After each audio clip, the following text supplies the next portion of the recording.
دوستان عزیز، این حرفی که ایشون زد، اگر این کلیپ رو بذارن صداش. مخالفیم. ما با هر تروریستی مبارزه خواهیم کرد. ما از هر مظلومی حمایت خواهیم کرد. منظور ایشون از تروریست ملت مظلوم و بیچاره سوریه است. منظورشون از مظلومی که ایشون از اون دفاع خواهند کرد بشارالاسد است.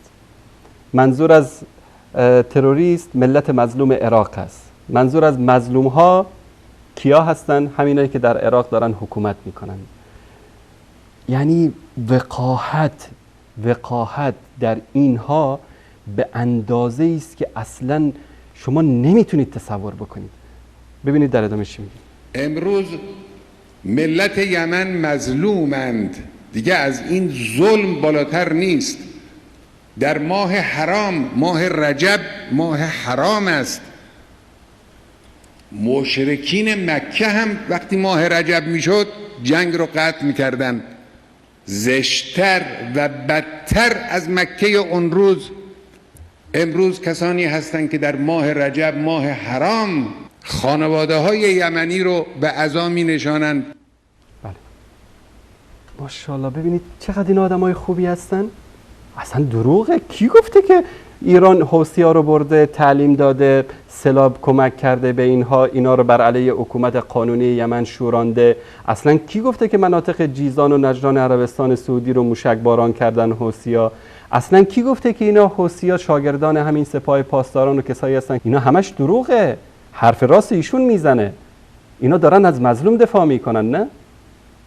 خب یمنی ها انقلاب کردن، دیکتاتور سابق علی عبدالله صالح رو بیرون کردن، حکومت تشکیل دادن. شما چه مرض داشتید که به حوثی‌ها کمک کردید که با دیکتاتور سابق یمن متحد بشن با علی عبدالله صالح بر علیه حکومت یمن؟ شما این فتنه رو شروع کردید.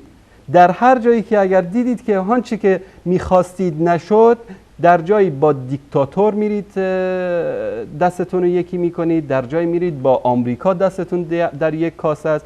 خب ما این شاید هزاران مرتبه پخش شده باشه تو این شبکه. رئیس جمهور خودتون، وزیر خارجه خودتون میگن که اگر ما نبودیم آمریکا در افغانستان و عراق پیروز نمیشد.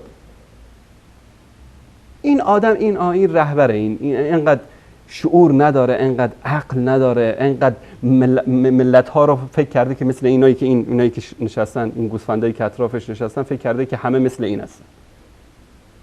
فکر کردن همه دنیا مثل اینایی هستن که بلگوی ایشون نشستن زیر پای ایشون دارن حرفشون رو گوش میدن. نه، مردم عقل دارن، شعور دارن. ماهای حرام، شما در سوریه ماهای حرام رو در نظر گرفتید؟ شما در عراق ماهای حرام رو در نظر گرفتید؟ کدوم ماهای حرام؟ من تعجب میکنم. قسمت دیگری از این سخنها رو شما بشنوید. نزدیک به ورشکستگی خودشون رو ترمیم کنند. هدف اونا اینه. ما باید بیدار باشیم. شما از تروریسم حمایت میکنید. آمریکا حامی دولت تروریستی صهیونیست است. آمریکا داعش را به وجود آورد. آمریکا داعش را حمایت کرد. شما چرا با آمریکا کمک کردید و عراق و افغانستان رو به آمریکا تحویل دادید؟ اعتراف رئیس جمهور خودتونه. یا این آقا دروغ میگه، یا رئیس جمهور سابق ایران و مسئولین، یا احمدی نژاد و خاتمی و وزرای خارجه شون. ما کلیپشو بارها پخش کردیم. شما چرا رفتید با آمریکا کمک کردید؟ آمریکا عراق رو گرفت، از صدام تحویل شما داد. امروز شما هستید که دارید در عراق حکومت میکنید. آمریکا از تروریست هایی که در سوریه آدم میکشند، آدم زنده رو آتش میزنند، سینه مرده رو میشکافن، قلبش رو میکشن بیرون، به دندان میکشن. از اینا شما حمایت کردید، شما اینا رو پشتیبانی کردید، شما به اینا دلگرمی دادید. هواپیماهای بی سرنشین شما در پاکستان و در افغانستان خانه های مردم رو ویران کردند، مجالس عروسی مردم را عزا کردند. در این نقشه اماکنی که بمباران میشد بنابر اعتراف خودتون و اعتراف آمریکا شما در اختیار آمریکا قرار دادید، جمهوری اسلامی در اختیار آمریکا قرار داده. این هواپیماهای آمریکا از فضای جمهوری اسلامی رد میشه میره بمباران میکنه افغانستان رو. عراق هم همین اتفاق افتاد. این کارا رو شما دارید میکنید. تروریسم مال شماست، تروریست شمایید، کار شماست. ما با تروریسم مخالفیم. ما با هر تروریستی مبارزه خواهیم کرد. ما از هر مظلومی حمایت خواهیم کرد. فقط اینو به خاطر این گذاشتم که کمی بخندید.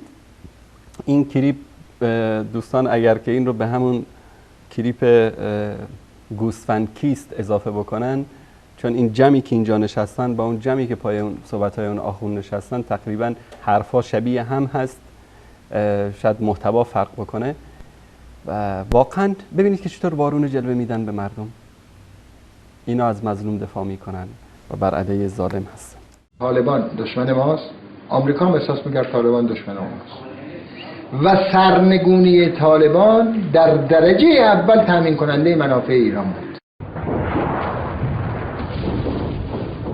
در افغانستان به قول خود افغانها چیزی نبود که خراب بشه. قبلا همه چیزش خراب شده بود.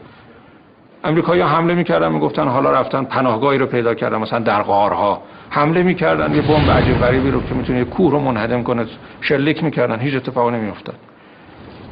در یکی از این جلسات یکی از اعضای هیئت ایرانی نظامی بود و اون توضیح داده بود شرایط داخل افغانستان رو.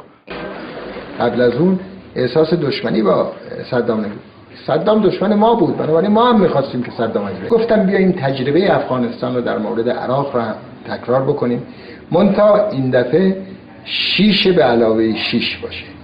6 همسایه عراق به علاوه 5 عضو دائم شورای امنیت که آمریکا هم جزو اوناست، به علاوه مصر. آینده عراق هم برای ایران بسیار مهم بود. در همین چارچوبی که ما به افغانستان نگاه می‌کردیم به آینده عراق هم نگاه می‌کردیم. نیروهای زیادی در ایران بودن، شخصیت‌های برجسته‌ای که میتونستن رهبران آینده عراق باشن. آیا نمیشه به این ایران به عنوان نیرویی که میشود با اون مشکلات را حل کرد نگاه کنیم تا خود این را مشکل بده؟ اینها اینقدر پررو هستن، در افغانستان باشون همکاری شد، در عراق باشون همکاری شد، در هسته‌ای هر تحمیلی کردن پذیرفته شد. بعد آقای بوش اومد با پررویی گفت ایران محور شرارت است. بعد از اون همکاری ها آه